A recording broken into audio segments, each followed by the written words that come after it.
Hello. Here's the cat. There we go. Right. We are doing a little bit of Nürburgring. Except this time, we're going to do an actual race. And for now, I'm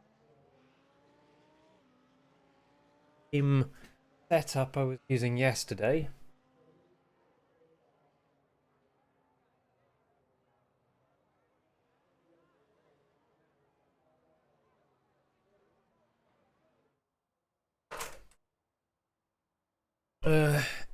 Hello.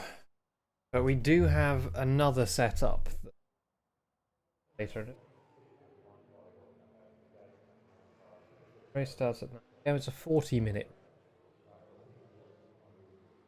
Christmas time, so jump her off. Otherwise, I fake during the race. I always do. I always think that I won't, and then I always do. So, yeah. Okay,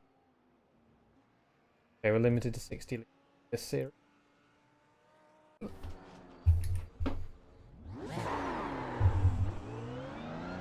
got about 5 laps of fuel left.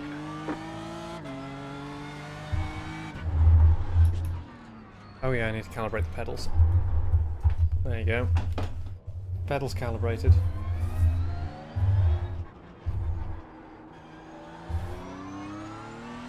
That's it. There you go. See what I'm doing slightly better now. You got it, slow car on the right. The Nürburgring 24 hours is on Saturday. Hello. Right. Go left.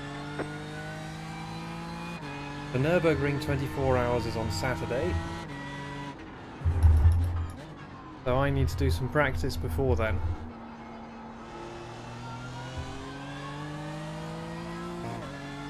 Also, shall I tell you something exciting?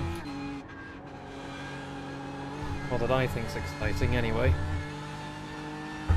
Got suspension working.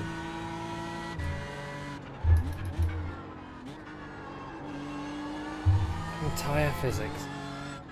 Like, I basically finished doing my tyre physics model for my sim.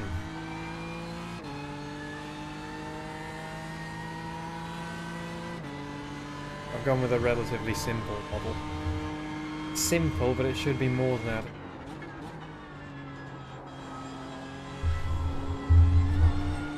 So it does account for different grip levels on different surfaces. It does account for tyre load in both directions. So if your tyre is loaded up in one direction, then you have less traction available in the other directions. And you can do... It is set up ready for air suspension. It doesn't have air suspension yet. But it is set up ready for it. It's not quite ready to show yet because the test model that I'm using for it, I haven't finished doing the visual part of it. So all the physics works, but it's all kind of invisible. The wheels just sort of hover in the air. But the vehicle moves correctly, which is very nice, and it's been quite a challenge to work out a solution which negates the problems that various wheel colliders have, because wheel colliders turn out to be very difficult, because you need to be able to apply forces through them in certain directions.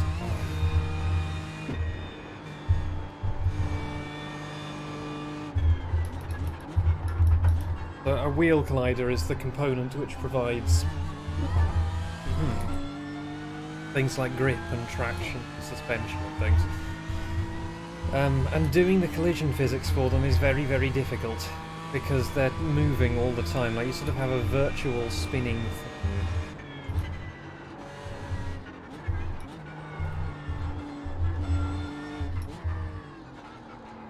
And one big problem with them is that they all tend to have a problem where at low speeds they will start sort of sliding down a surface. So if you're on any kind of gradient, you'll find that the wheels will, your vehicle will just sort of start slipping down the slope. Like, even if it's a very, very slight slope, if there's any slope at all, then even if you've got your brakes on solidly, your vehicle will just slide down the hill, even sideways. So, the way that PhysX gets around this, NVIDIA's physics package, is they lock their wheels below a certain speed. So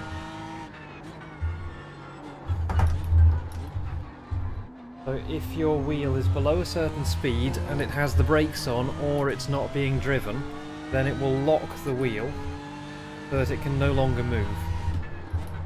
And that solves the sliding down hills problem. But the problem with it is their tolerance for what a very low speed is fine for racing games where most of the time you'll be doing this sort of speed. But it's absolutely useless for like a city driving game where you might be crawling around in traffic. So it has this unfortunate effect where when you go below a certain speed, your vehicle will just suddenly jump to a stop. Like the wheels will just lock completely and you'll go, "Oop, oh, we're stopped now." So I've got around this basing my implementation. I mean, no, it can't. So the workaround for this is don't use wheel colliders for the tyre grip physics at all. Ignore them completely and only use them for their spring forces and their raycasts and other useful stuff they provide, like is the wheel grounded, for instance, is it touching the ground? So the way you get around this is you set the wheels friction to 0, and then you work out yourself all the forces being applied through the tyre and the directions they should be applied to the vehicle on. My implementation of this is pretty much directly lifted from someone else's implementation of it, but with their implementation was designed to make things easy for basically for arcade racers. So there was a lot of stuff in it. So that's not to say that it's an oversimplified system, but it's designed to be very easy to set up for people who have no idea what they're doing with vehicle physics. No, I just have my hair tied back slightly more neatly than usual. But yeah, anyway, the key thing is now the PhysX wheel colliders, I'm still using them because they can still do locking and they can solve this problem of vehicles sliding down hills when their wheels are stationary by locking the collider in place, which is a very useful property. But I'm only using them for that and the suspension and the other various raycast bits and bobs that are kind of useful to have around. All the forces through the tyres are being done through my own calculations, and I'm basically turning on and off the locking. So the locking happens under certain very specific conditions. It happens when the wheel is rotating at less than a certain speed, or when the wheel is rotating at less than a certain speed and either of there is brake force being applied to it, or there is no motor torque being applied to it. So what that means is that you can probably tell the last few days I've only been thinking about this. But what that means is you can't just apply brakes to the vehicle, because like if you're braking, then it's really frustrating for things like rolling resistance, because like intuitively you'd want to apply a rolling resistance as a counter torque on the wheels as you're moving. So you'd want to apply it via the brakes, right? But since the PhysX wheel colliders lock if they're doing less than a certain speed and the brakes are on, even if you're applying a motor torque which is stronger than the brake torque, it means that if you have a rolling resistance applied to them, then your vehicle will not move anymore. It will just sit there. You can apply all the motor torque you want, but so long as you're still applying brake torque for the rolling resistance, it won't move. Check 1, 2. Which is why you just have to throw out all of the... There's a few other funky things, such as the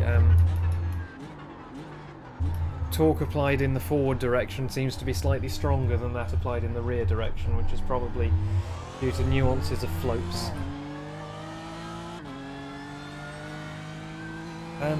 Yeah, anyway, the physics wheel colliders do a lot of useful things, but also have a lot of annoying properties.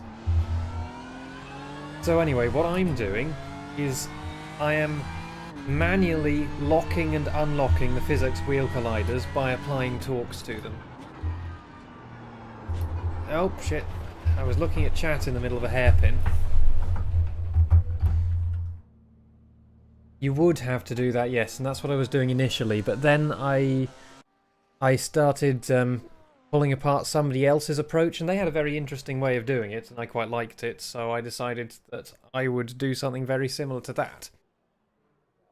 Oh yeah. So I am using the wheel colliders for suspension. I'm using them for this wheel locking property. I'm using them for ground and surface detection. I'm not using them for driving force or steering grip at all. And I am manually locking and unlocking the wheels by setting a torque into them. So since I have the brake force on these wheel colliders always set to 0, what I can do to lock and unlock them is I can just put 0 or some value into the motor torque. And if the motor has any torque, it will unlock. And if it has no torque, it will lock.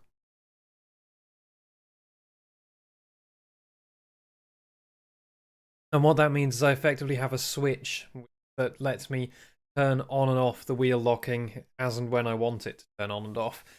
So then I can set my own parameter for when the wheels ought to lock. Yeah. What you've thought of is probably the thing that I tried first, and basically the thing that I spent yesterday doing. Which was not using the braking torque at all, and putting braking torque and rolling resistance torque into the motor torque.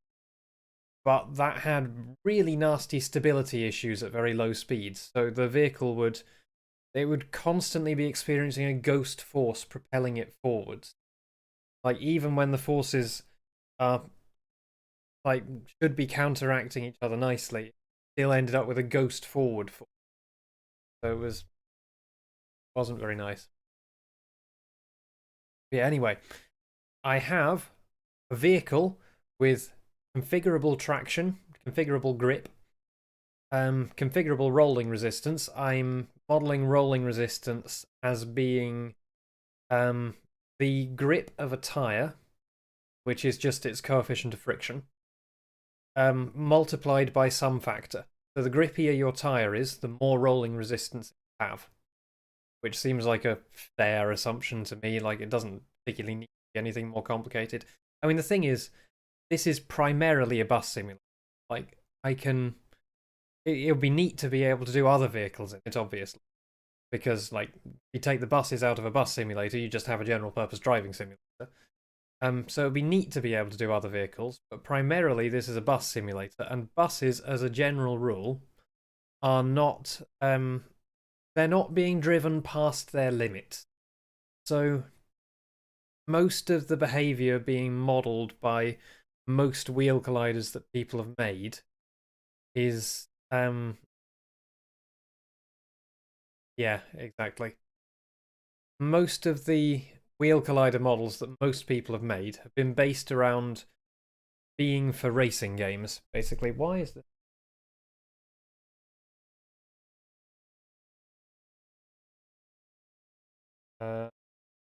Did iRacing just crash by any value? Value? By any chance?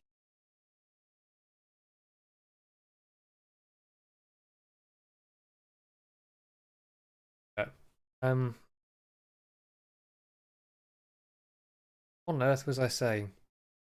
Completely lost my train of thought from that. What was I saying?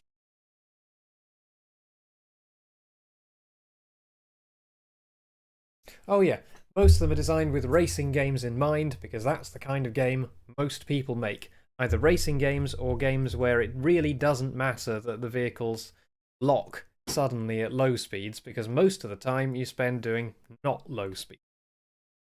The other thing is they're designed so that when you push past the limit, the tyres still respond in an interesting and realistic manner. The approximation that I now have is simple. So it is not 100% realistic, because what I have is I have the sort of elastic part of the tyres as curve. Let's start over. I have the elastic part of the tyre's grip properties as you increase the slip of the tyre. Then when you get to a certain point, it just flattens, which is honestly a pretty fair approximation for a situation where you're not expecting to drive past the limit. And actually, in my testing, it honestly does pretty well beyond the limit as well. It's not a racing simulation. It doesn't need to have perfect drifting physics or anything like that. You don't need to have the tire's traction reduce when you've broken past its limit of grip. When you go past the limit of grip, the vehicle should slide in a realistic manner, and that's all I'm really concerned about. I'm not worried about drifting and tire scrubbing and that sort of thing. From my testing, the tire grip model that I have come up with, or that I have come up with mostly lifted from somebody else, actually does a really good job simulating grip past the limit for a heavy vehicle. The vehicle will, depending on how much traction the front and rear end has, the vehicle will under or oversteer.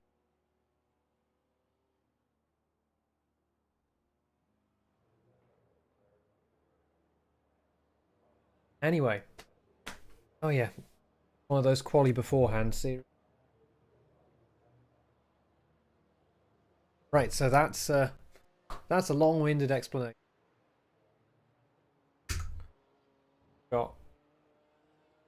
We've only got 1 minute left.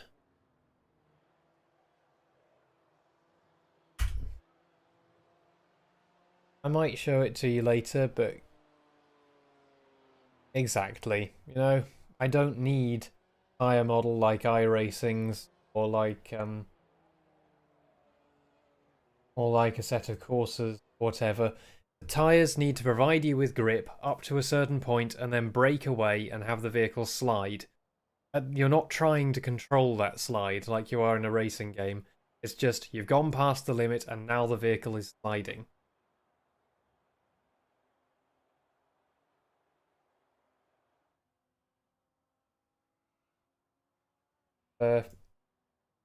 Fuel calculator.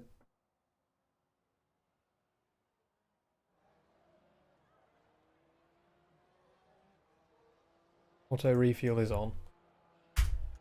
Yeah.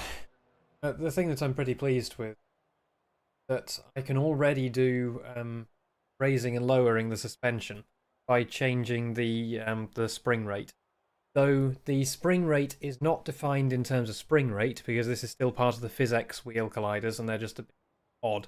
So I'm going to have to make a wrapper for this, which does turn it into spring rate for making calculations easier.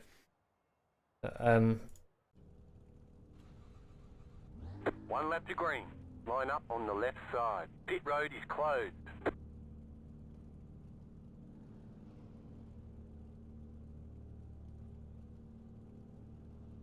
Did I do an entire lap of the Nürburgring just... I did, didn't I?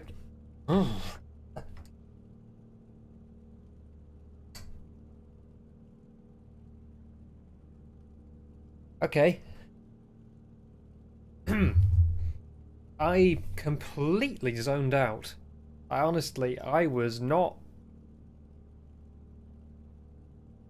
You can probably tell that wheel physics are the only thing on my mind right now. And they have been for several days. But I think I now have a system that's good enough that I can move on to the next step, which is transmission. Which means, oh god, I'm going to have to make a realistic gearbox myself. Catch up, So, 12, My next Catch up, task 15 car. is learning how gearboxes work. Catch up, 17 car. I mean, I know how gearboxes work, but I mean, particularly clutches.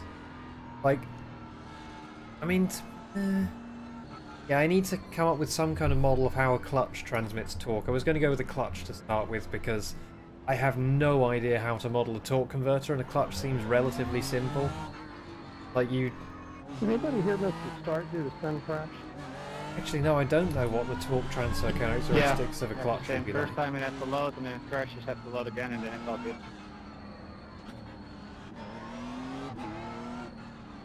Yeah. Okay, thanks. Just checking. Yeah, I'm having to start because I couldn't quite make the second.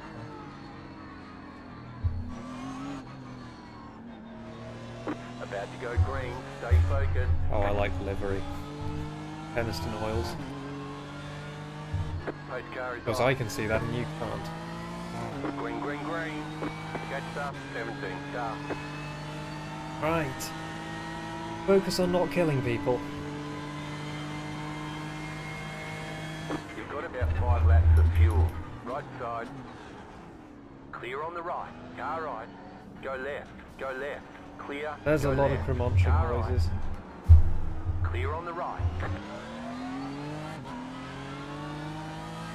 There were a lot of crunching noises there.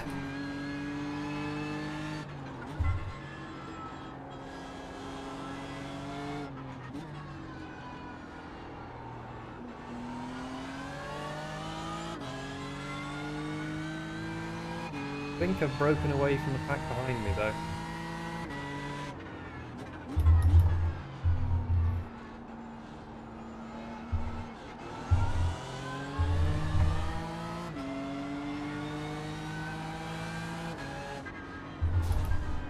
Bloody hell, dude, you don't brake there.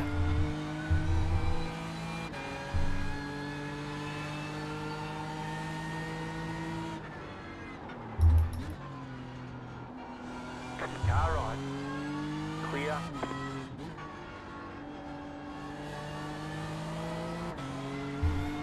Now that guy does not know the track.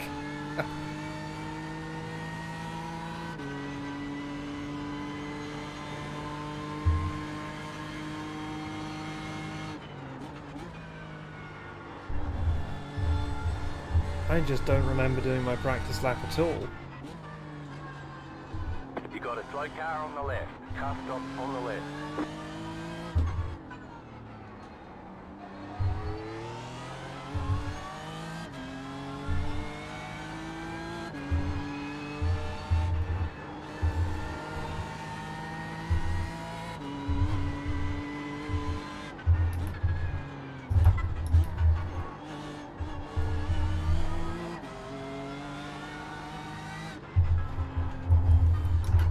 What you doing?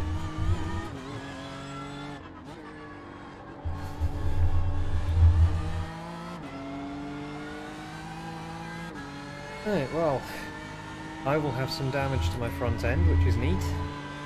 Let's find out how much front downforce we have. Plenty.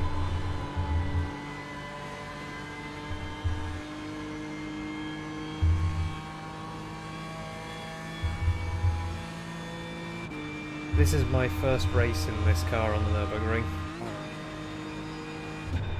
Which is better than Saturday being my first race in this car on the Nürburgring.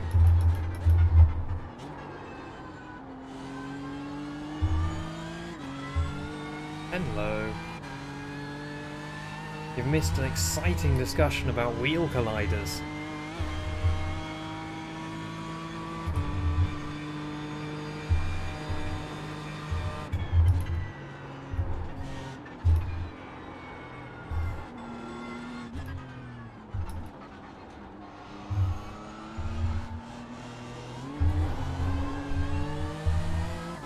Goes faster than me.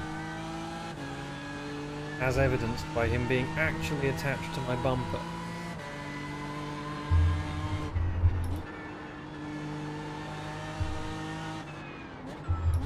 Car on your left. Oh, really? Clear on the left.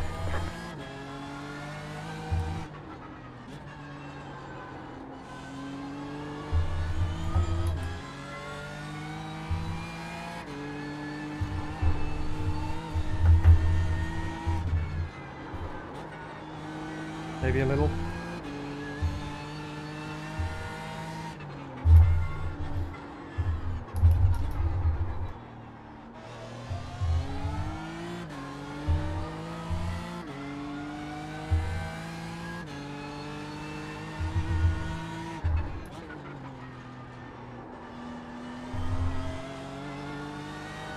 Really?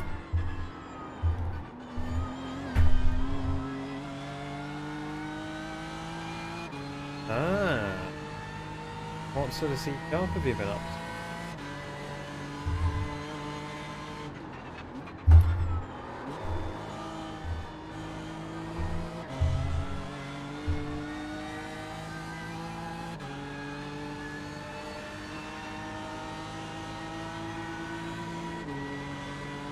Car on your left. I was going to go through the kink. Stay on the right. Keep to the right. Like, that wasn't going to work. Clear.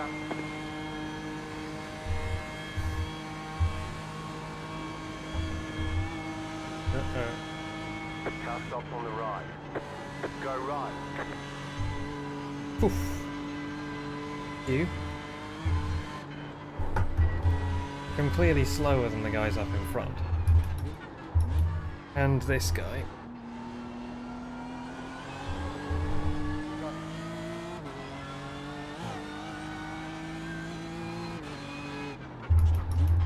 But he's behind me.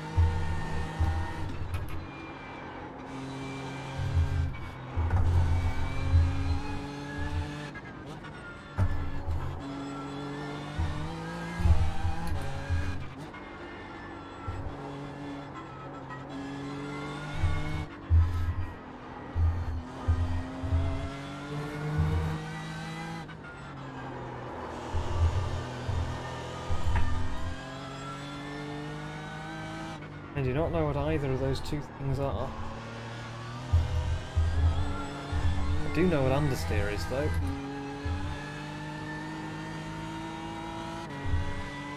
Car stopped ahead. Go right.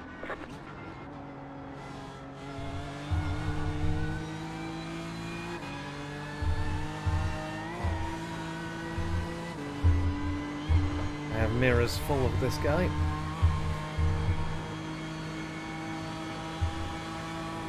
Right side. Clear.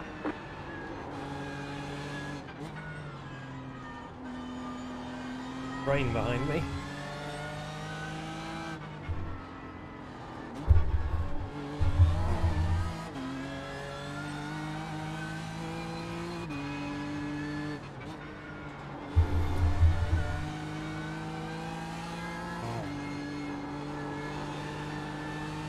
I'm on the old setup right now, if you're wondering. Now they're going to come past, and that's fine.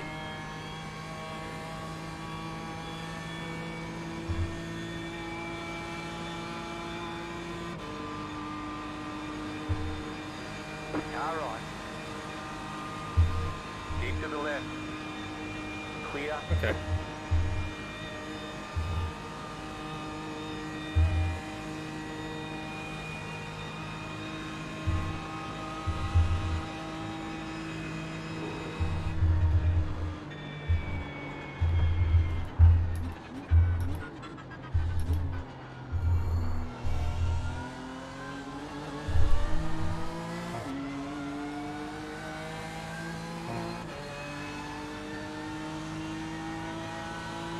Car right. Still there, hold your line. You're in the top 10.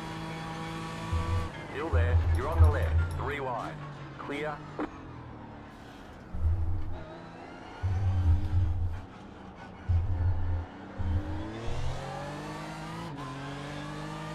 Three wide is shorthand for death incoming.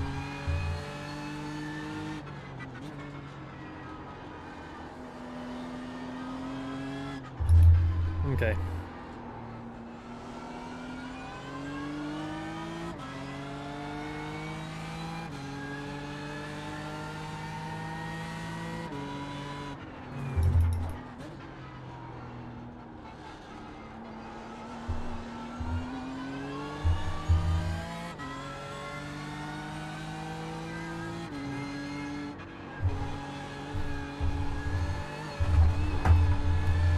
Imagine I'm going to losing.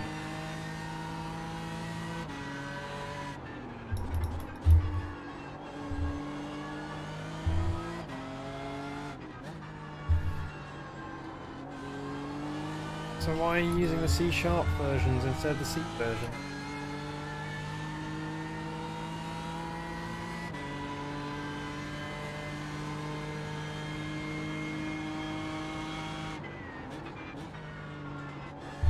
Report, Luca, report.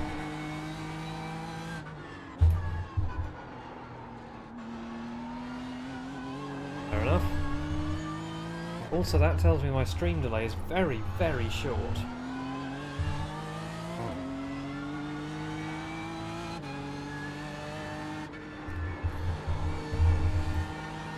I mean, C is pretty simple, but like I've never tried to do anything particularly complicated in C.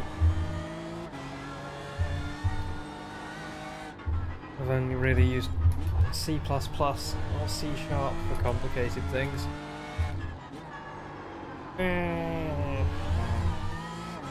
I'm okay at C++, but I'm more comfortable in C#. Which is kind of to be expected, but because... oh, cool. Because C# was kind of intended as a version of C which wraps you up and sort of swaddles you up and keeps you away from You have about 2 laps of fuel left. keeps you away from all the actual memory stuff.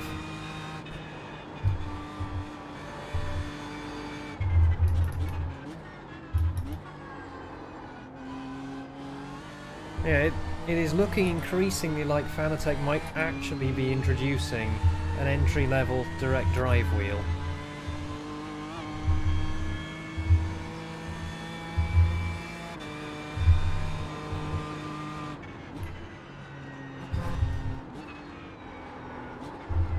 Which is a very interesting prospect.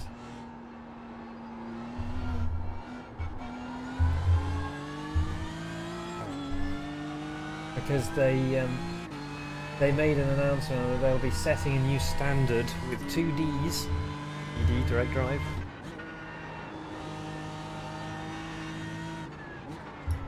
Yep, that's fair enough.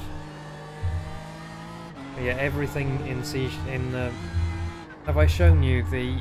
I know I've kind of shown off the system in general for the user scripting, but have I shown you any of the actual scripts? Because I think I've come up with quite an elegant way to do it. Yes, and I want it.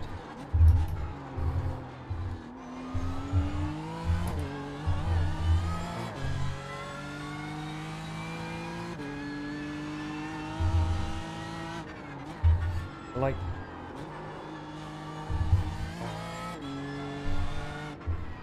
you can have multiple user scripts with the same name and they won't conflict.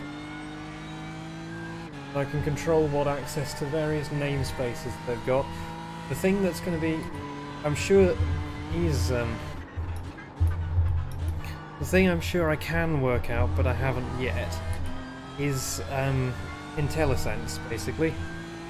Because what would be really nice would be for you to be able to write your code in Visual Studio as if you're writing it for a project that you've made, so you get full IntelliSense for, you know, if you write something dot something that comes up with a list of suggestions for things within a namespace it might be, that sort of thing. That's what I'd really like to do with it.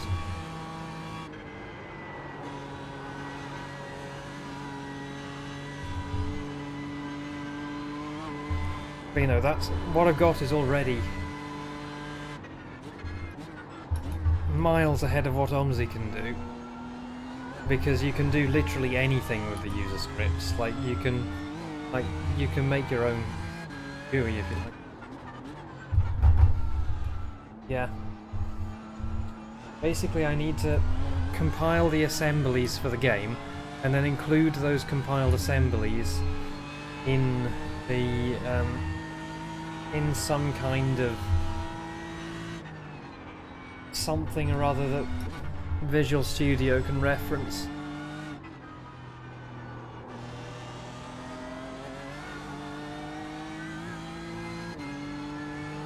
I don't really know how.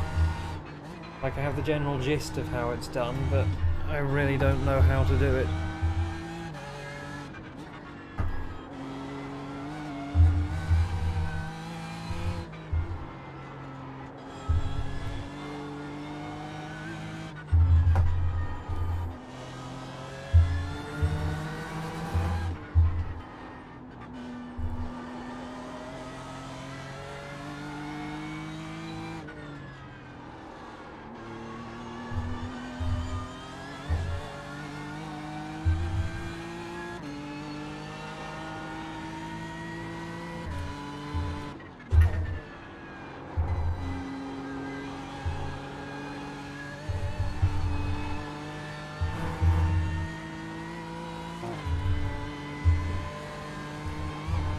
I hope I'm right that C-sharp's going to be... I mean, I'm using this system because, like, the performance is going to be second to none. That you won't get any more performant than having pre-compiled scripts written in the same language as the game's own scripts, and communicate in like native scripts. Like you're not going to get any faster than that in terms of runtime execution. Obviously they do need to be compiled when they get loaded in. So user scripts sit on disk in just a text file, and then they get loaded in as a string, and then that string gets compiled into runnable code. It gets compiled within its own domain and stuff that I don't quite understand, but I did what the manual for the compiler said, and it all seems to work really well. I suspect I will to understand domains and assemblies slightly better than I currently... I mean, I do understand assemblies to an extent, but I will need to understand slightly better in order to set up any kind of IntelliSense. Fuel have I got?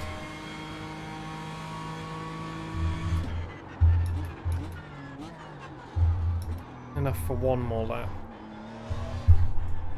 But yeah, I find C# pretty easy to use, and it means that I can expose the ability to do anything you want to the game.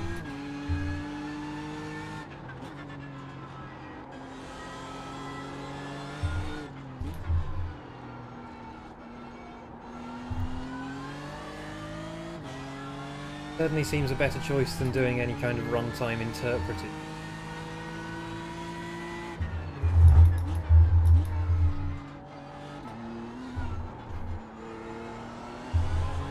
Rubbish. Half a second there. Wire went down. That's...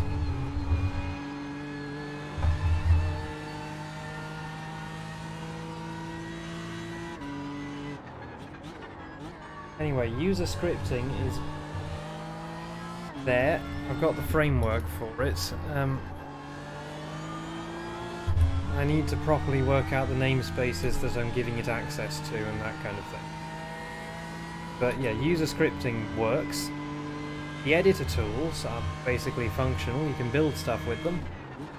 I've finally got a spline system that I'm happy with, though I need to work out a rather complex derivative. Not complex, but complicated derivative to get the gradients out of them.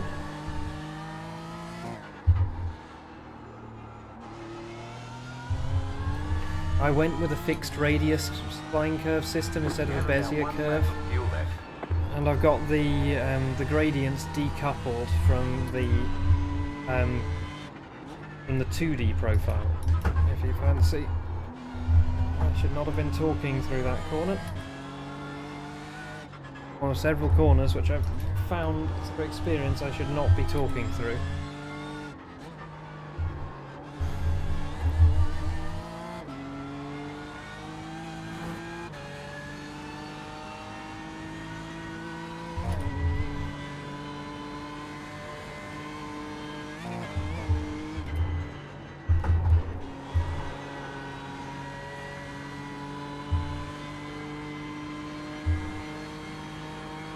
Not particularly slow compared to...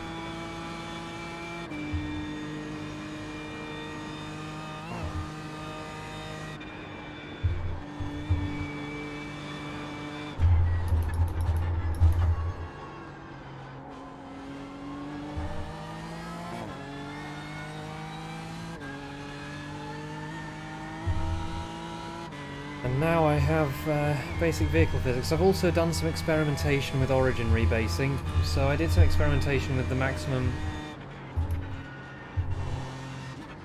distance you can go out to before things start getting funky. The physics engine actually survives really well above like distances of 10-20 kilometers. Like the physics engine seems to cope really well with that. Unfortunately, the shadows don't. The shadows start glitching out at 5 kilometers.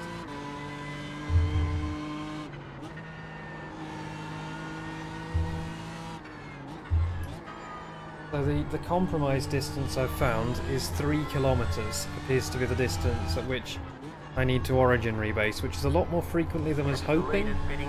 I was hoping for it to be more like 10 kilometers. Oh, I clipped the grass there. But there you go, it's 3 kilometers.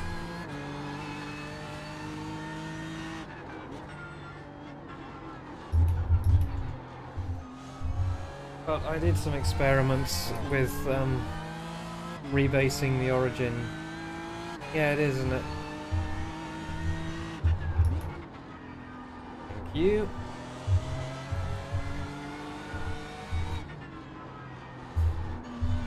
I did some experiments with rebasing the origin of 10,000 objects every 10 meters, and it didn't have a noticeable effect on the frame rate. So, you know. Now. Obviously that was with very little else going on in the scene. I just had 10,000 objects, I had a vehicle that I was driving, every 10 meters I rebased the origin, and the performance impact was negligible. They can't be at the pits already, no, they can't be. Like, they're a few seconds a lap faster than me, but they're not that many. Maybe they died.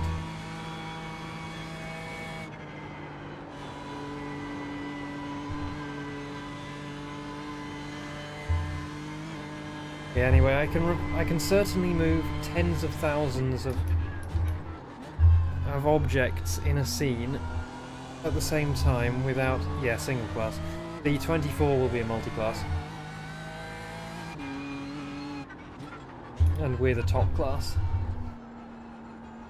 I can certainly move tens of thousands of objects in a scene at the same time without enormous performance impact.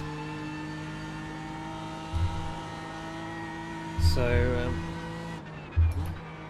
there is, like, when it comes to the actual game, it will probably be something to the order of 100,000 objects being moved at a time.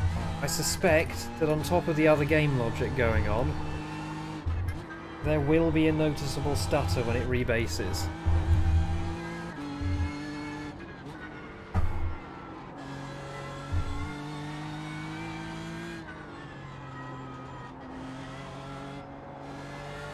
The lead is fitting now.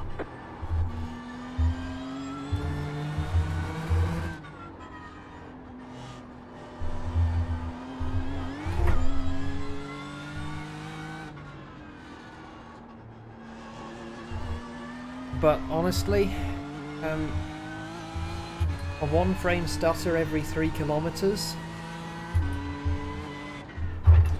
Compare that to OMSI's multi-second stutters every couple hundred meters. think it'll be fine.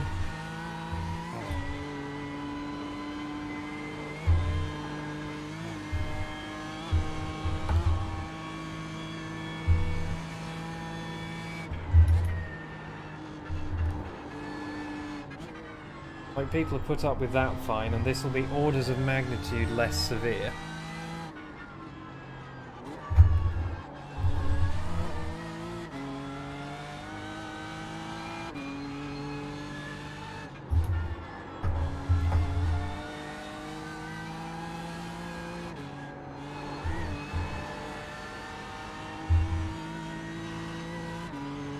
I'm pretty sure it'll be fine.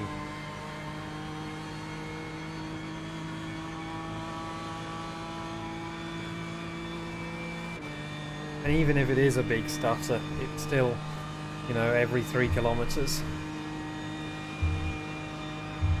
It'll be annoying, and I hope that I'll be able to do something about it. Like, I might be able to do something like shifting all the active objects on one frame, and then shifting all the inactive objects on the next frame, so dividing the workload like that.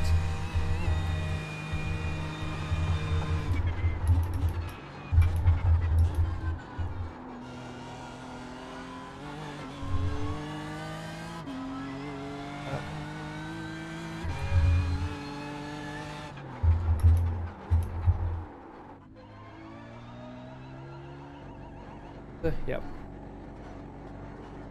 5. You're in the top 10. I is not bothering to about how much fuel I'm supposed to have. Less than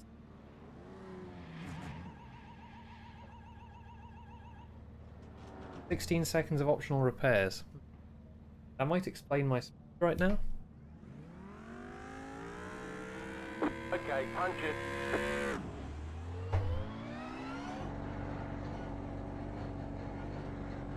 Go with not take, going with the on-track position. 2 right behind me.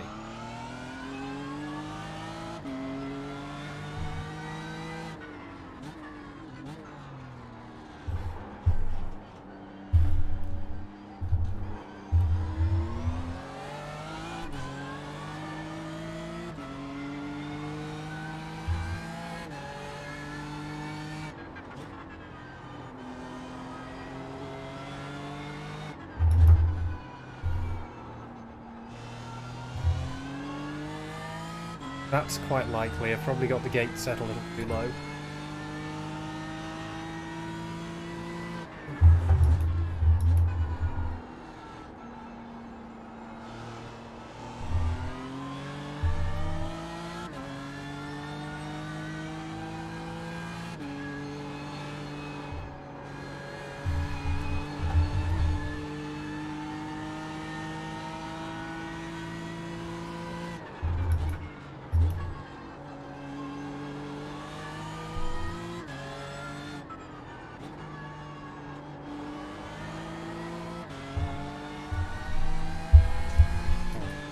There we go, I've moved the microphone closer. That should have some effect. Oh, I'm slow in a straight line.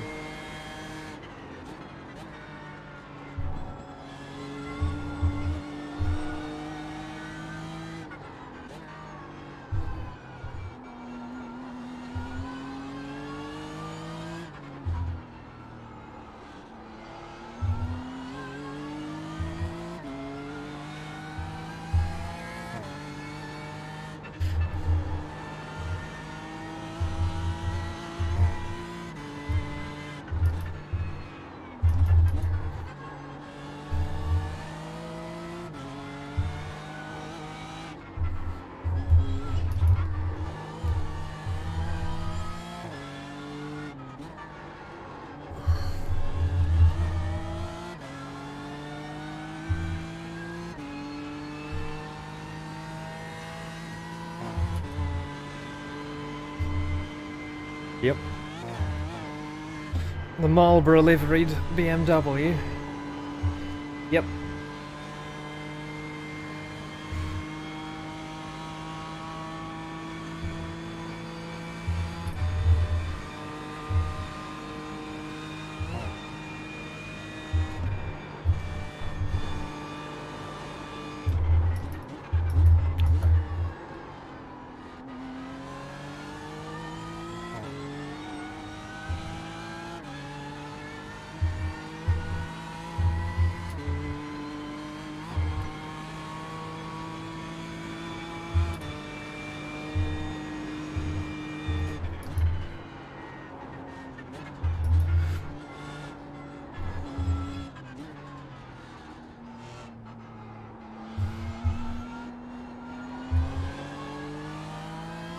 I never decide how to take that corner.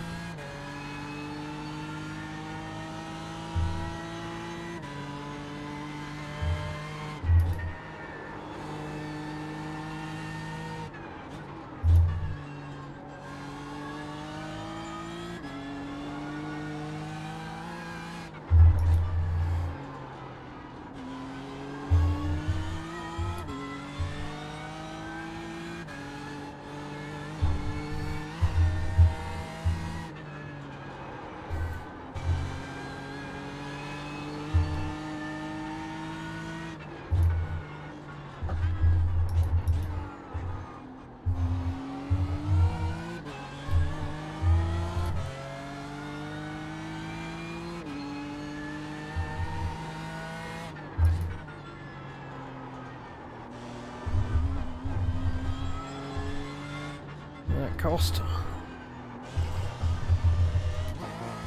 Not as much as that. Well, it's kind of part of the same thing, honestly.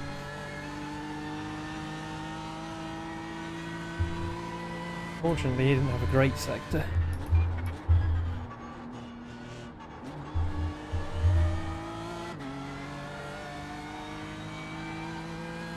He did get a good run out of there, though.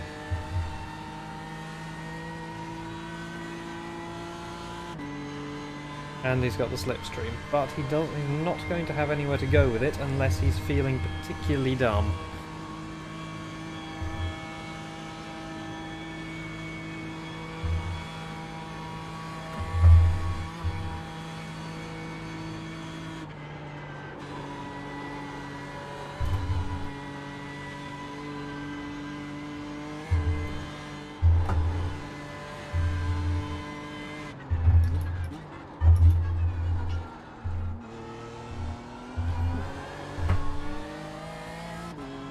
What is this going to be like when we have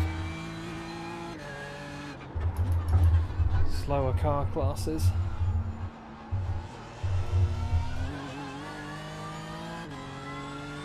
Unfortunately, we don't have the MX-5s this year. Normally, the N24, the lowest class is MX-5s, but this year the lowest class is TCRs. And we probably won't see any of those, so I suspect we'll be in a GT3 and GT4 only split.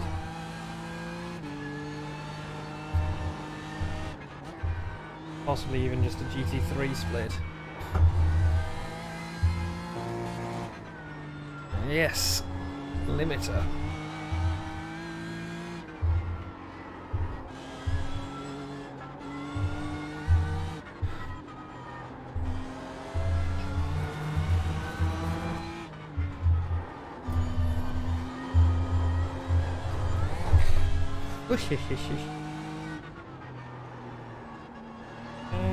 She understeer.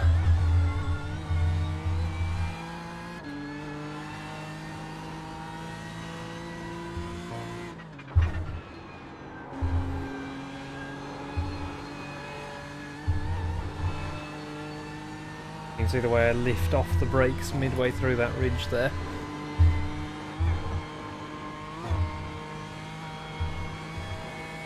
He's going to get me on it.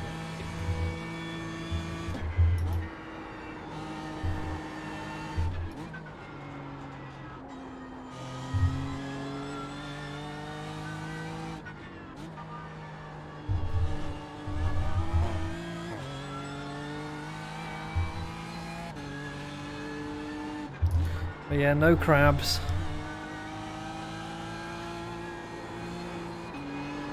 Which I, for one, am really sad about.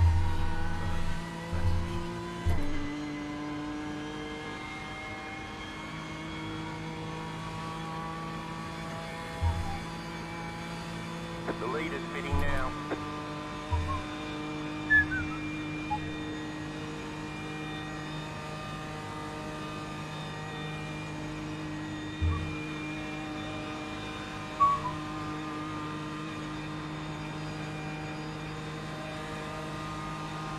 Right side. Don't rustle me, don't rustle me. Clear.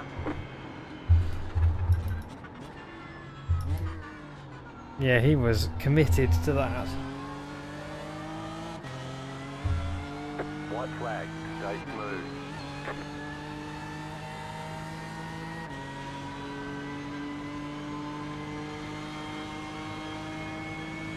Oh, I took way too much.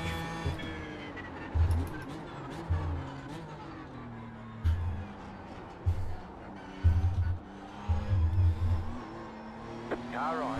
Clear.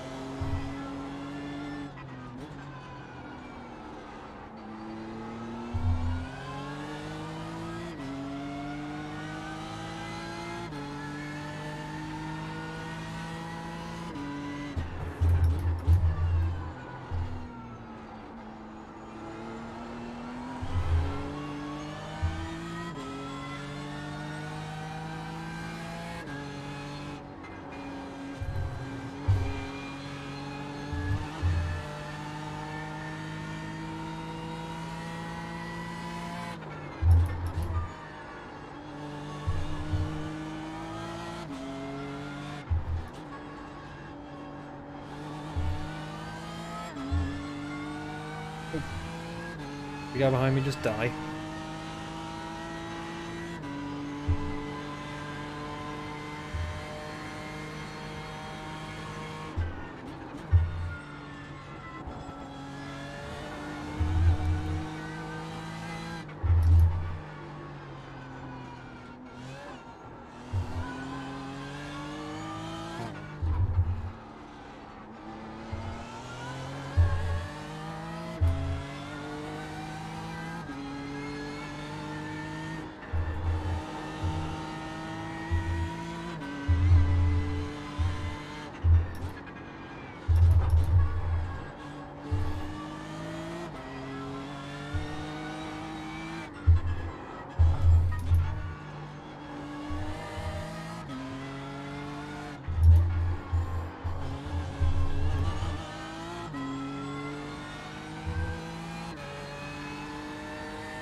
This is going to be a tough 24 hours.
I'm noticing that he tends to be a bit too deep on corner entries and not get a particularly good exit.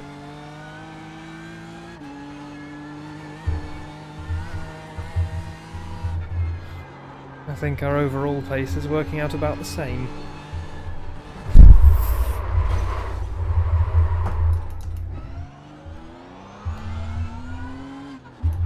That's not the strat.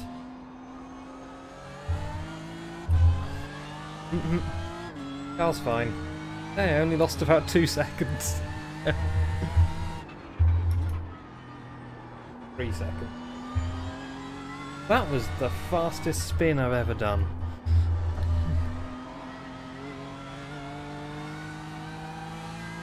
There's no smoke coming out the engine. The steering wheel's still straight.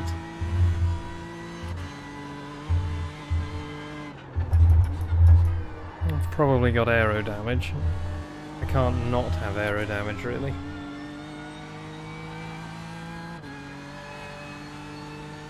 Yep, I've got aero damage. Look at my relative ticking away. My gain loss, I mean. Oh, looks like P2 and P1 have had a coming together. P2 is a crab.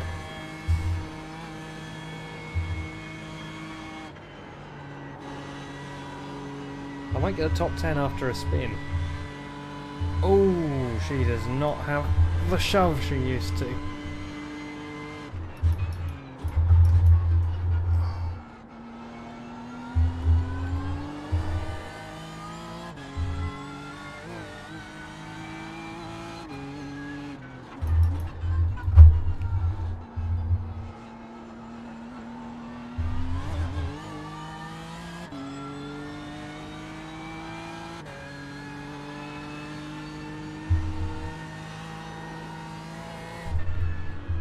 Right side. Keep to the left. Clear.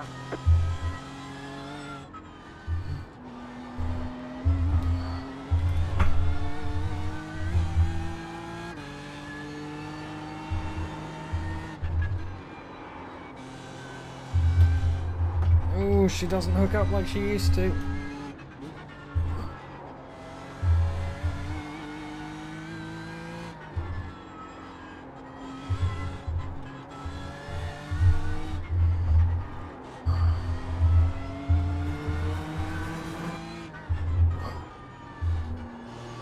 I wonder what's wrong with them if they have the heckin' suspension damage. The car looked alright. Might just be out of fuel, I guess. I'm trying to push for one more lap.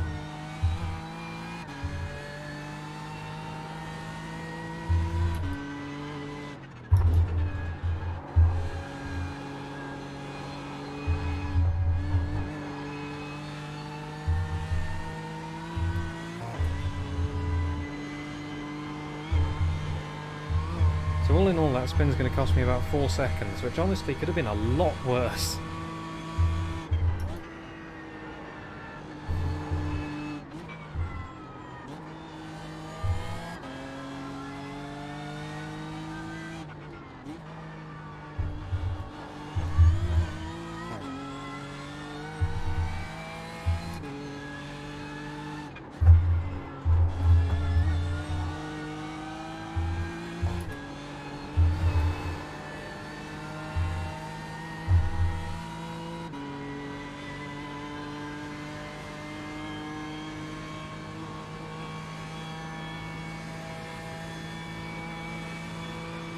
Right in Henrik Station.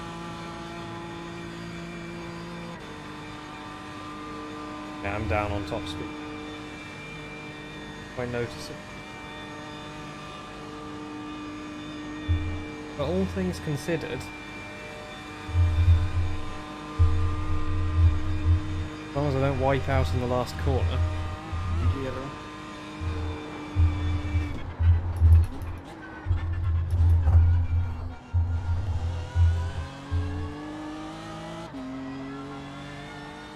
I gained 2 seconds on the guy ahead in the last corner.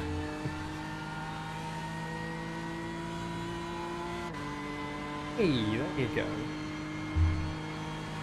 Alright, there's the checkered flag. Good job. Very good job. Not bad.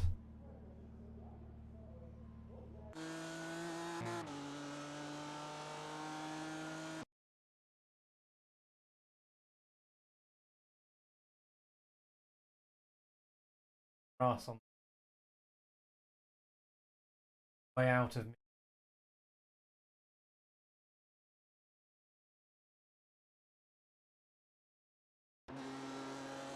Yeah. Throttle hit.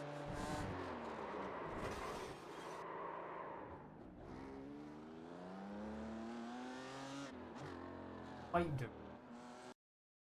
Then I just bungled it. Or tried to go around the outside. Oh, that kind.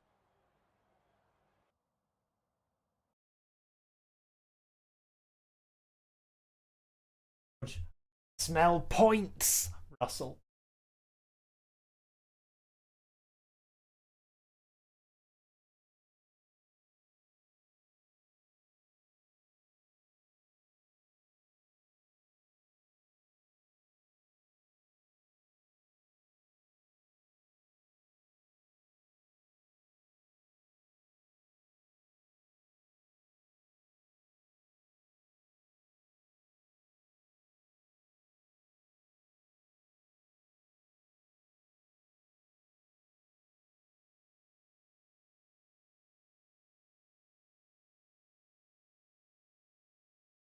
Yeah.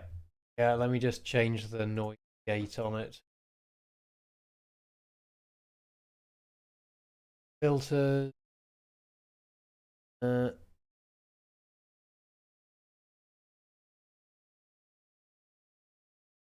Okay, it's on 24 dB. Let's drop it to minus 27 dB.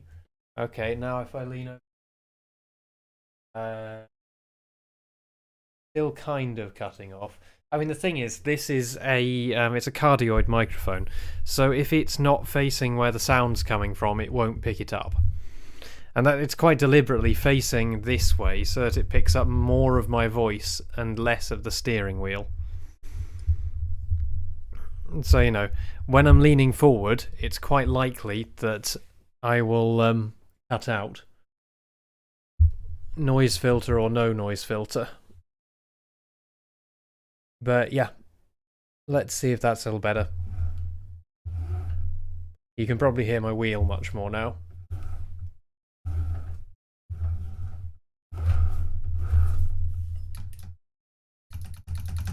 Yep. I mean, it's a cardioid microphone. Like, it's deliberately there so you hear less of what's going on in front of me and more of what I'm saying. But it also means that if I lean beyond the mic, I won't hear.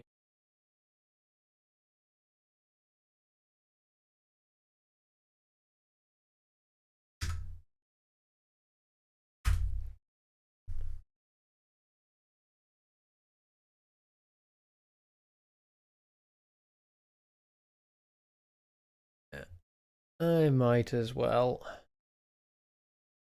It's a test rig, believe it or not.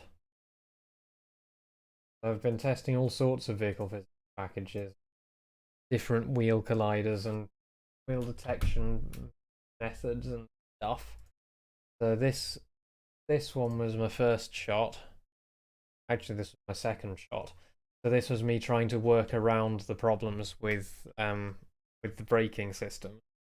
But the problem is, now that I've applied a small torque to it, it's just going to keep on applying that small torque, or it's never going to settle.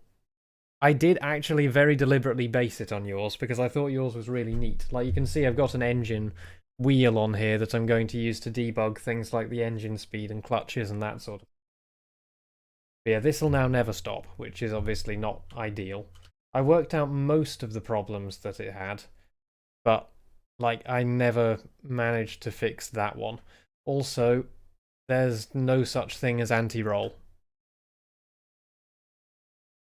So this is the one that I've just spent today doing. So there's a package called Eddie's Vehicle Physics, which is generally very well respected, which I decided to buy so I could have a look at how it does stuff. And basically how it does stuff is it ignores the wheel colliders for grip physics altogether and works it all out itself, and it seemed to work really well, so I decided that I would do basically that. So I have not implemented the wheels actually conforming to the suspension locations yet. I can turn the gizmos on to show you where the collisions are taking place. So you can see the collisions are being detected down here, and you can see the suspension travel here. But yeah, this is the system that I'm pretty settled on. Ignore pretty much everything, honestly. But like, generally it behaves very nicely at low speed. It doesn't slide all over the place. If I were to, for instance, turn the coefficient of friction of the front tires down to half, then you'll find that when I get up to speed, starts understeering quite badly, which is nice, because that's what it should do. I build some speed up now. Then it doesn't turn. And then if I turn the coefficient of friction back up for the front wheels, then it turns. And it just generally behaves very well. Oh yeah, and I added a little test for the ability to kneel. So all this is doing is it's increasing or decreasing the suspension force that the springs are applying, which is pretty much what an air suspension kneeling system does. So I thought that was quite a nice way of doing it. But yeah, there's still a lot to do. But I think I've finally got a working base to build off. And you can see this is currently doing about 400 frames a second. So it's certainly not performance intensive. But yeah. I'm pretty happy with this. Oh yeah, and one of the big things that I was struggling to do with any of the physics packages was, so when you're on a hill, see what it's done here is it has frozen the physics wheel colliders, so it doesn't shift around. And then when you get it going, you can see you can roll back, which the default physics colliders can't do. And then the drive force overwhelms that, and you start to accelerate up the hill.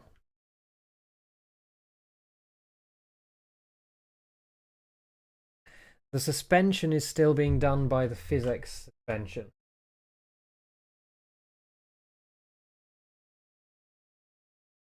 So the physics suspension is defined by everything you see here on the right. This is the section that I am ignoring. I am ignoring all of its own friction and traction calculations.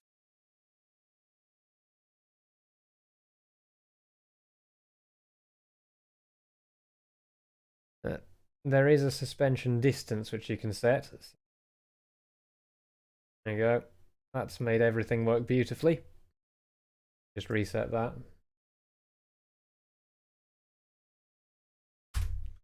But the suspension distance is this distance here. So the center of the wheel collider, this bit at the top, is where the top of the suspension is fixed to, effectively.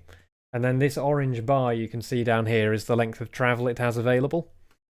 And then the target position is the point in the spring where the spring force hits 0. So that's full extension, basically. So it's saying when the spring hits that length, it will no longer have any force being applied back.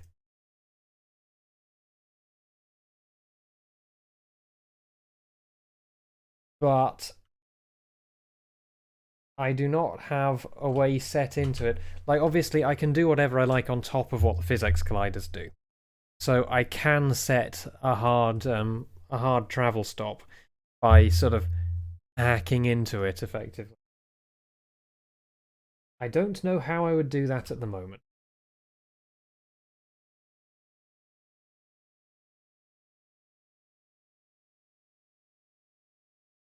But yeah, basically there is a travel limitation. The top end travel limitation is this point up here at the top. And the bottom end travel limitation is where the spring force goes to 0, or is the suspension distance, rather. The slightly annoying thing about this is it means that the spring is set via a force, which is a bit weird because you'd think it should be set by a spring constant. You can do whatever you want with the spring rate that you like because you can manipulate the spring force value directly. Yeah. Good question.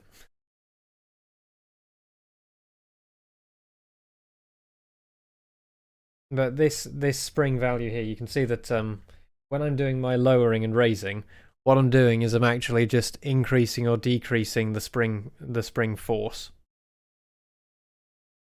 Yeah, and in fact the values that I've squeezed into this by default are the ones from the SD200. So it's got the same mass and it's got the same spring force. I feel like it would be nicer to do it in terms of spring rate, but I'm not sure if there's actually any practical advantage to doing it like that.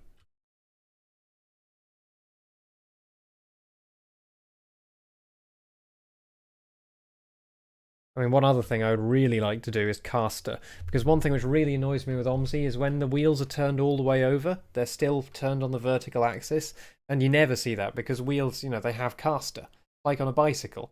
They have some caster so that they self-center as they turn. And it really annoys me that when you look at the pictures of an OMSI vehicle with its wheels turned all the way over, they're still just straight vertical, and it just looks wrong. Like when you crank full lock on, the wheel is noticeably, don't know how to illustrate with a hand, but the wheel is noticeably over like that. You know, it's sort of tilted backwards a bit, and that really annoys me. So, yeah, I want to do better than that at least. And I'd also like to do the wheels cambering as the suspension compresses, if you're in a suspension system that does that. So if you're in a normal car suspension where you typically get a bit of increased camber as you brake, or rather as the suspension's compressed, so that as you roll over onto a side, it tilts the tyres slightly to get a larger contact patch. I'm not going to bother simulating the larger contact patch, but I'd like to simulate the camber at least visually.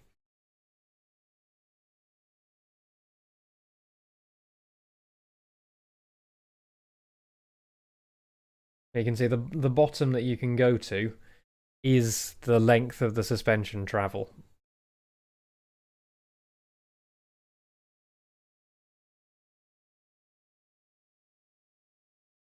Yeah, that's why I want to make it a bit easier to do that, because I just want to have a caster value that you set in, and by default it will be there. The other thing I want to do, I'm not sure how possible this is going to be. I mean, I'm sure it'd be possible, but or how practical it's going to be is the concern. But the way I want to do steering inputs is just by using a completely force-centered system.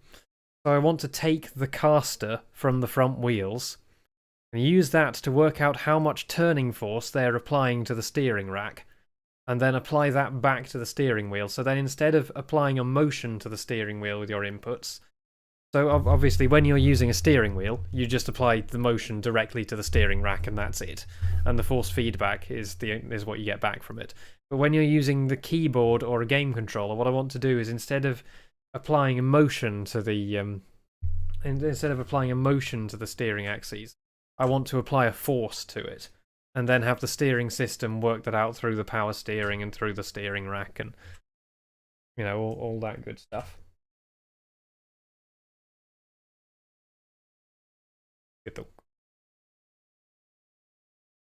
I do not have Ackerman yet. This is literally like the steering input that's going on here is literally just I'm setting an angle into the front wheels.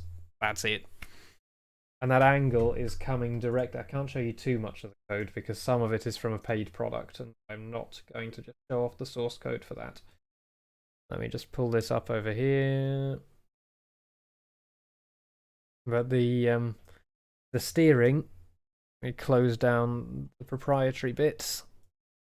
The steering for this little test is literally just steer angle equals horizontal axis times maximum steer angle. So I'm not even doing any calculations or simulations or anything. I've literally just set a certain gravity to the input for the horizontal axis, which recenters it, and that's it. There is nothing fancy going on there at all yet. All that I've been doing has been grip and suspension. That's it. The drive forces, and I can show you what it's doing with the drive forces as well. The drive forces are literally just vertical axis times a fixed drive torque, and that's it. And then the suspension up and down is just varying the suspension rate between two values at a certain speed. And then you set that into the... So I'm trying to make quite a simple interface to plug values into the wheels. So first you set this, or in any order, you set the steering angle, the drive torque, the brake torque, and the suspension force, and then you call wheel.onFixedUpdate, and that does all the wheel physics.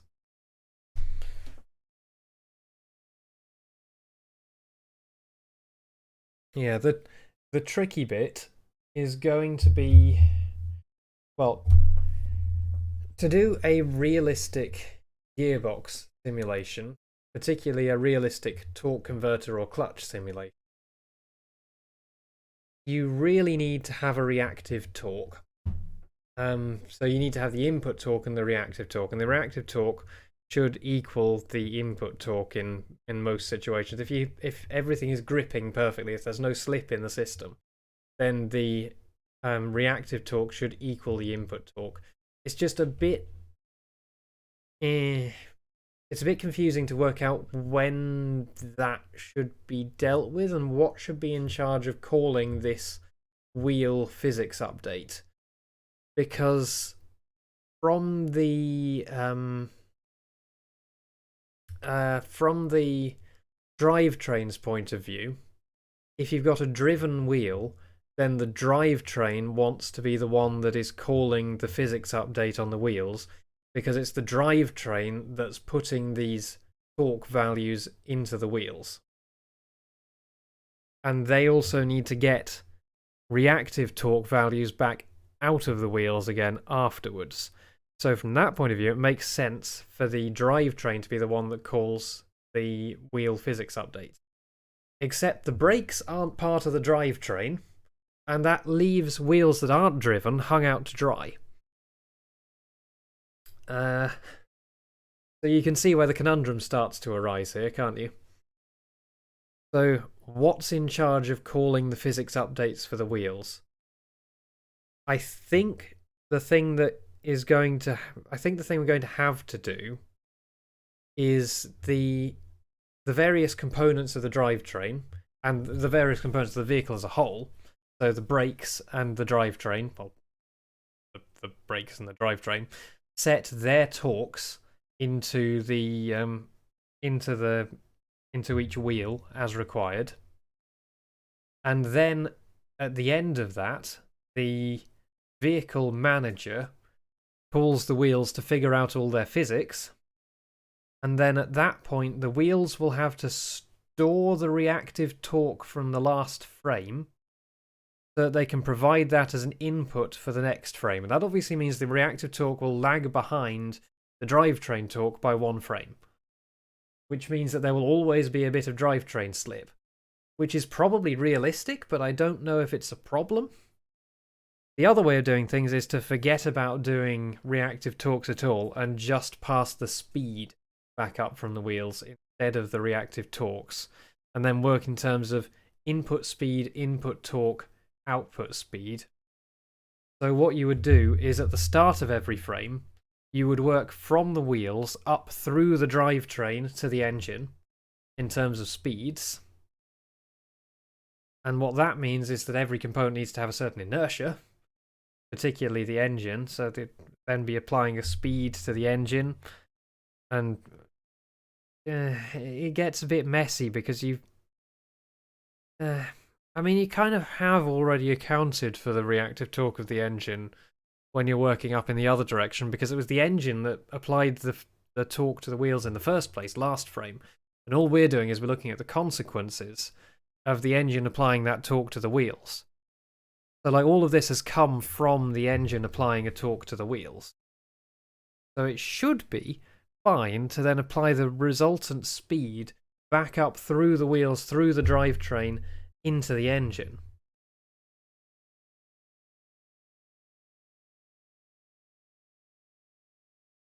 And then there's the question of whether that allows people to write realistic gearbox behaviors, because basically the clutches and torque converters are the bits that will need reactive torques.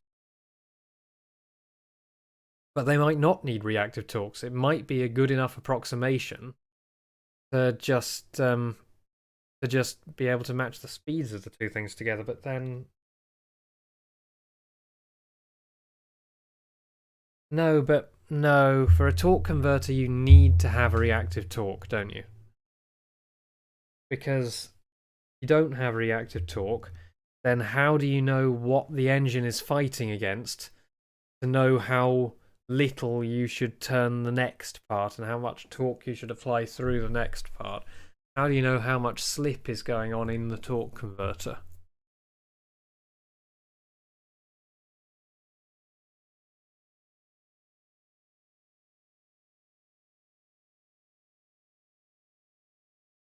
I mean, I can get a reactive torque out of the wheels because I should just be able to take the like the torque of the wheels, if we ignore the inertia of a wheel picking up off the ground and spinning up, so long as, like, or rather if we just ignore the inertia of a wheel as it spins up at all, the torque of a wheel is always going to be the amount of force it is applied to the ground in a certain direction multiplied by its radius, or rather divided by its radius.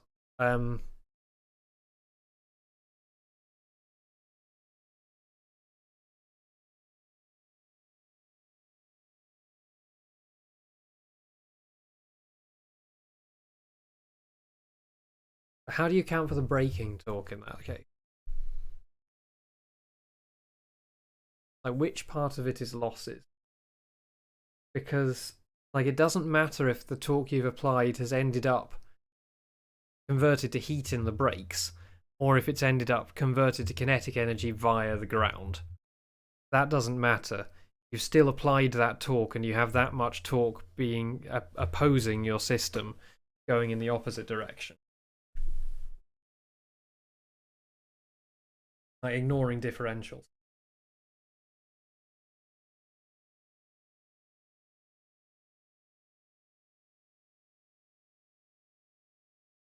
In order to simulate the differential, you need to know how much grip each has. Or rather, no, you don't need to know how much grip each wheel has. Again, you need to know how much reactive torque it has.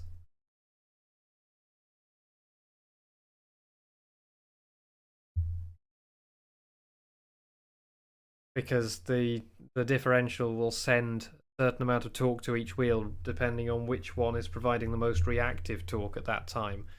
So the one with the most reactive torque gets the least applied. Oh boy. Yeah, this is the next one of the most. But anyway, suspension's done. Well, when I say suspension's done, I mean the basic physics of tire grip and springs is done. I don't mean an air suspension simulation is done.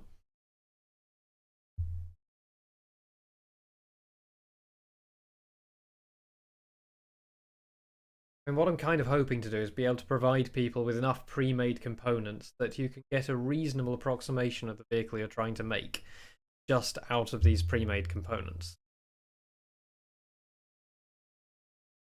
You have another vehicle far more realistic the way it does calculations. This is just the wheel collection.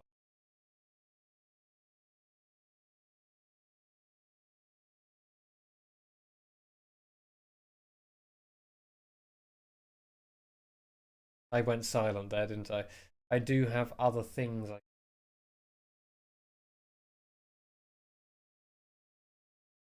I can't show because again this is a paid package.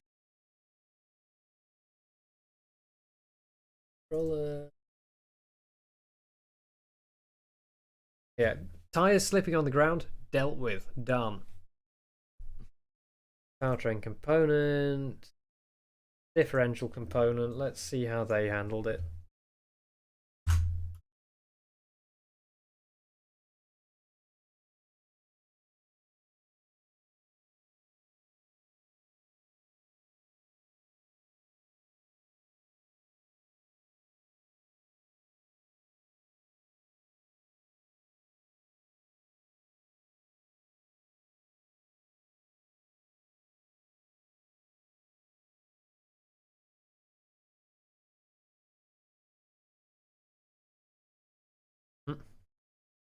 Oh god, so this person has a really realistic, this other person has a really realistic simulation of drivetrain components.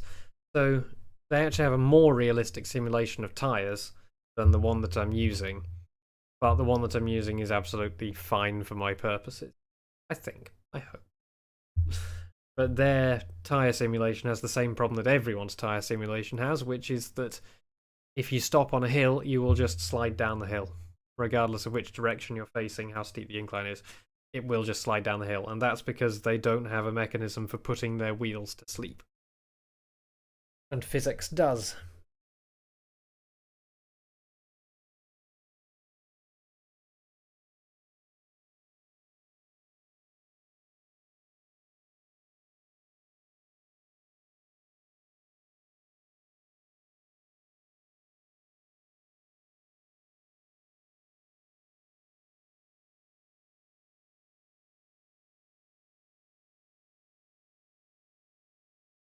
Open split delegate, go to definition. Open diff torque split, go to definition.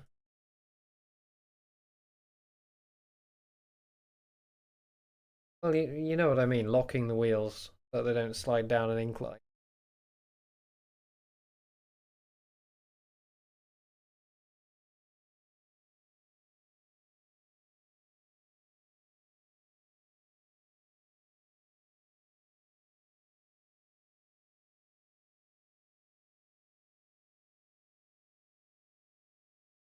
TA equals T times 1F minus bias AB. TB equals times bias AB. I mean, that's that's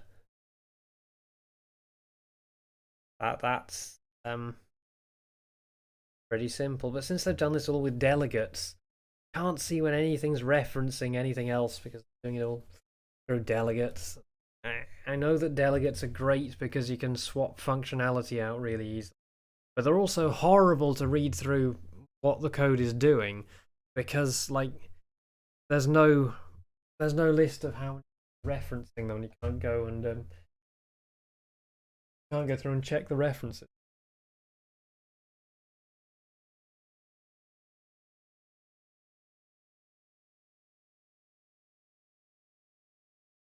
Did I get results?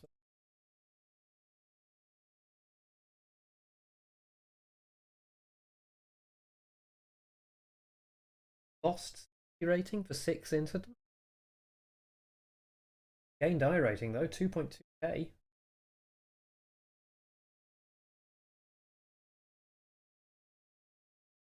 That's actually slower than my best lap time.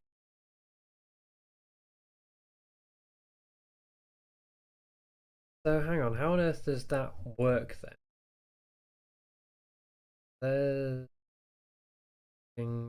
So that's all it does when it's working out the torque split there.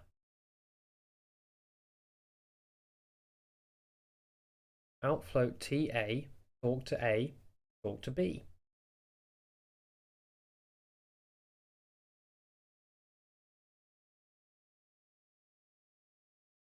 Just making life more complicated for myself than it needs to be. Torque split in an open diff.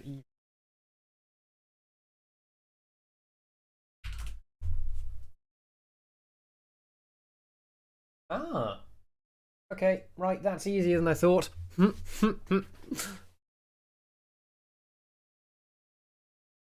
It sends half its torque to each wheel.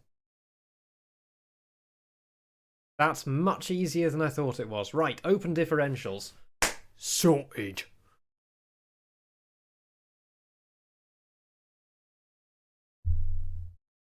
That's nice and easy then. Right, so let's have a look at a transmission.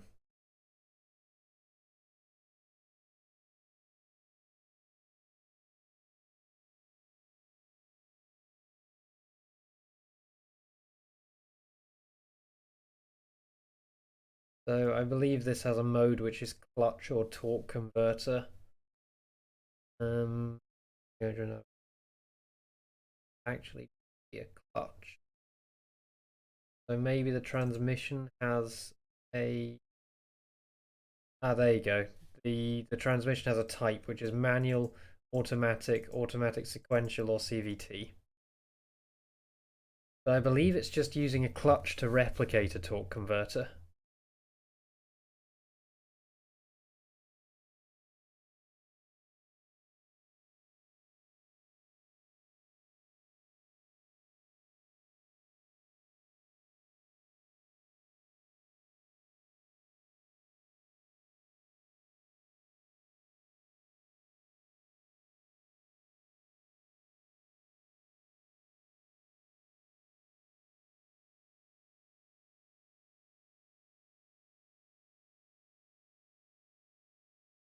So if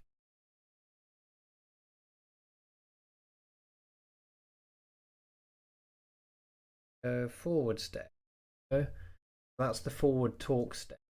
So that's going. It's very much their system is very much the same system I was thinking of using, which is working down the stack in one direction, then coming back the other way.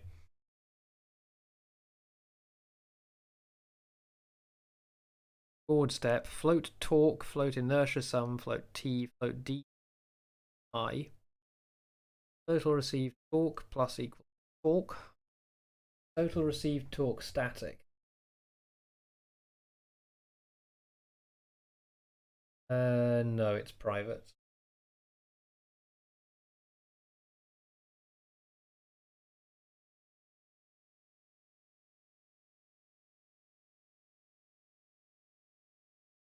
And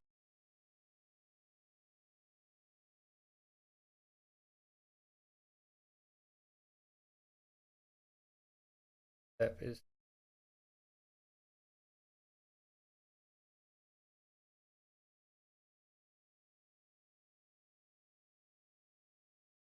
turn output dot forward step.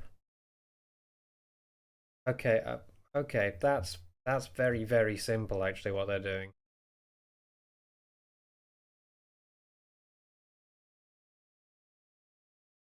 So all of that I can ignore. I know you can't see anything I'm doing, and that is deliberate. I would like to show you what I'm doing, but I believe I would get in some trouble if I did.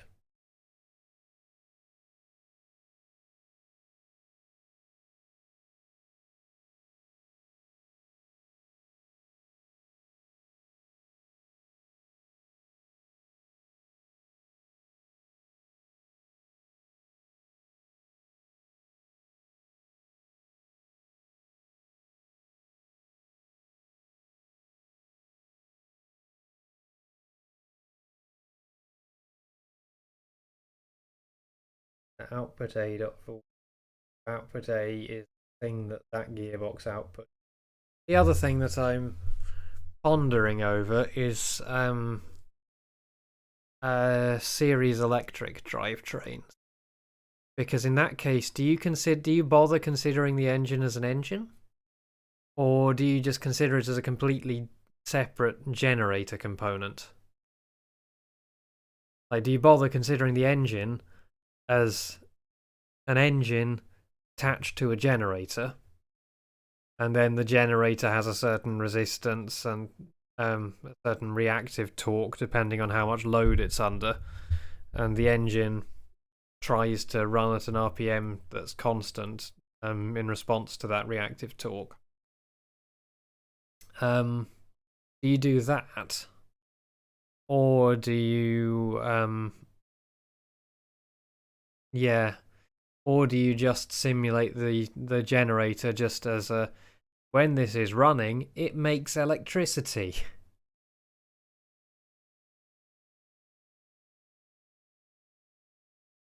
And then there's this whole question whether I want to have a bunch of preset drivetrain options that you can sort of swap components out of.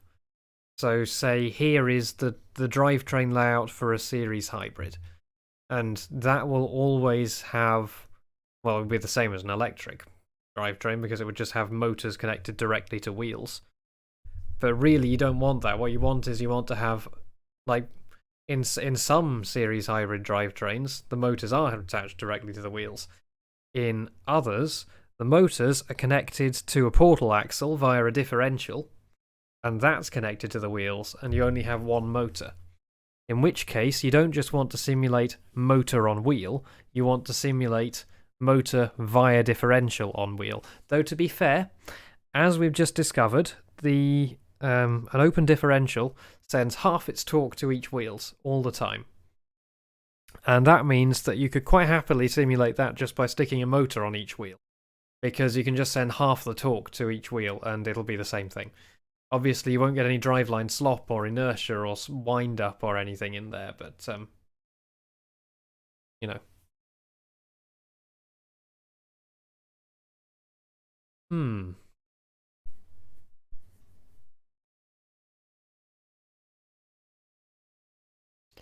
There's a lot to think about, isn't there? I mean, I was very aware that there was a lot to think about when I started, and there's still a lot to think about, believe it or not. Anyway, I will leave my fine collection of chairs which seem to accumulate in my room over in the corner. And yeah. Oh, audio sources are another thing. So, audio sources, I have two options for how I let users interact with them. One option is to just let them do it how Unity intends for them to do it. I.e., if they want a sound to play, they just do audiosource.play, and off you pop. I'm not sure that will really work very well, because something will have to deal with loading the sounds from the right place to begin with, and there'll need to be some serialized something or other which tells it where to get the sounds from. That'll have to be one of those anyway. I'm inclined against that, because that means that sound scripting becomes even more complicated than it is in OMSI, and that is the opposite of what I want to achieve. So I suspect that I'm going to have to write my own sound scripting system, which is fun. And then there's the question of, how do you attach those sounds to the components that are producing their sound? Like, let's say you have an engine sound. So there's a few ways you could do it. One of them is you could say this is explicitly an engine sound. It is a sound for an engine, and it responds to these properties. And then what you do is, on your engine component base class, you always expose those properties. So to make an engine, you have to extend the engine base class. And an engine base class always has RPM and load. So, I mean, those are the two big ones for engine sounds specifically, ignoring turbochargers and all that sort of stuff. Just for engine sounds in particular, RPM and load are the two things which really affect the way that it sounds. So what you could do is you could just say, okay, every engine has an RPM and a load. It is up to the user who writes the engine script to determine what those are, but an engine audio will always respond to an engine component in this way. Because then you could then make the engine scripting itself really nice and simple. You can make a nice visual programming tool for it, where you can define the curves for each sound and preview them by moving some sliders around. So I think for that kind of thing, it's probably sensible to keep it very tightly defined and just say that every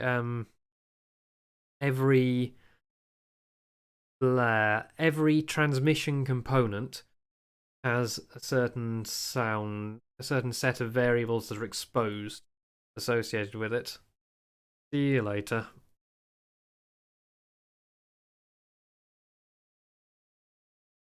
So then, for example, the gearbox, you would be able to have like a lay shaft speed and crankshaft speed, input speed, output speed, and then you would have a sound trigger for when it is shifting gear.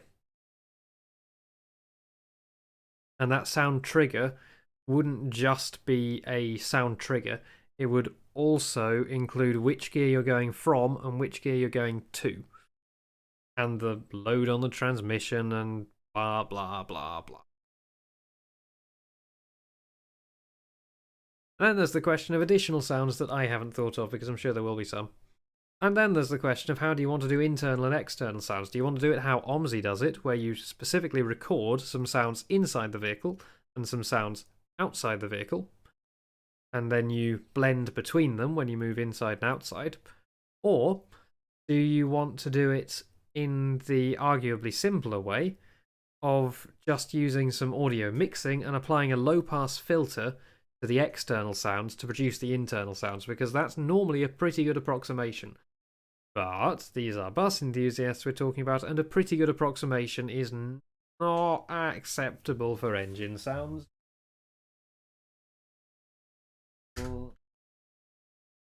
Demonstration. We have capacity. the audacity of this bitch. So let's go grab an engine sound from a vehicle in any old vehicle, and not the BL Gemini. Bad. Let's go with the ALX. In exterior sound. There you go. Very clearly an exterior engine. No, there's no mistaking that. But you can normally do a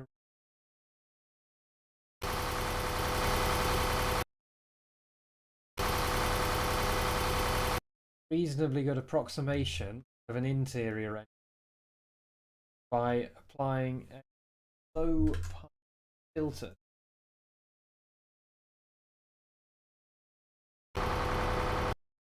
Maybe a bit lower than that.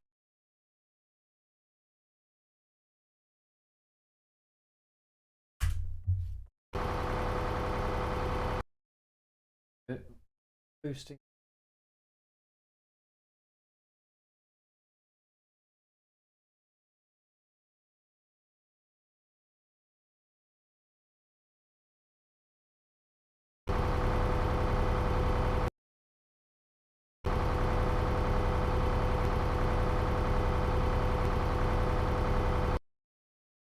So compare that to the internal sound. Well, there isn't an internal sound at the same RPM.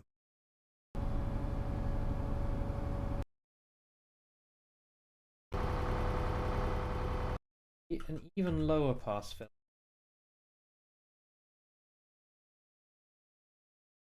Maybe just a pass filter.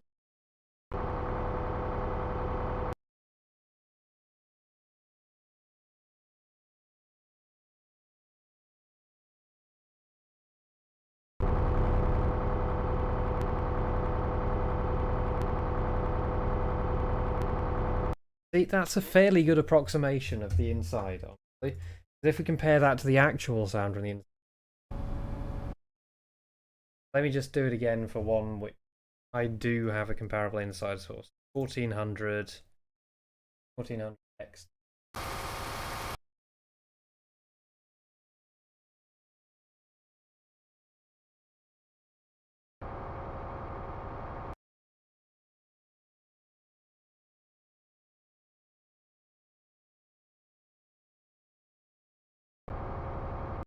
Okay, so there you go. There's my generated internal sound.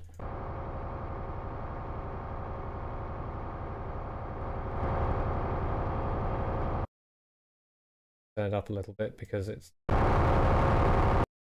whatever.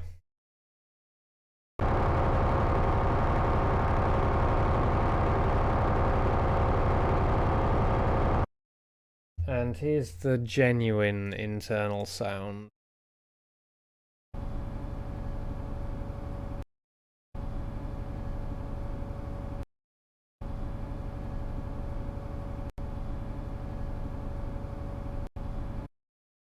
In fact, I don't think he quite managed to match the RPMs on.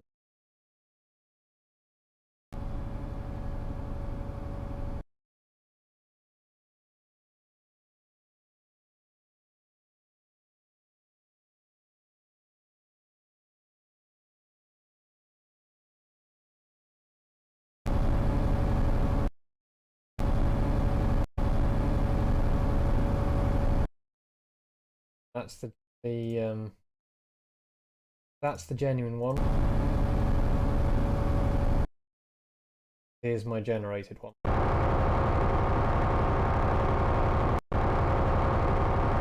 You know, it's not a million miles off, and I'm sure I could get it better with more practice. Just try an even more aggressive low pass filter. Oh no, that's too aggressive. But yeah, anyway. The question is, do I set it up for separate internal and external sounds? Or do I set it up to filter the external sounds to make the internal sounds? That's the question.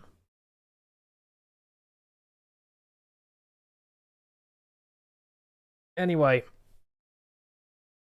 the answer is it doesn't matter yet because I'm a long way off doing that. But, you know, I need to think about it for the design of the transmission components in the first place. Anyway, that's enough. It's 20 to 11.